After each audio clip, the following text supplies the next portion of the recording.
The first statement given here is false. This is due to the fact that some of the biomass that is not transferred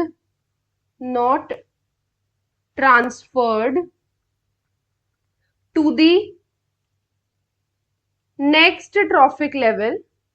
next trophic level is basically known to be released in the CO2 form into the atmosphere.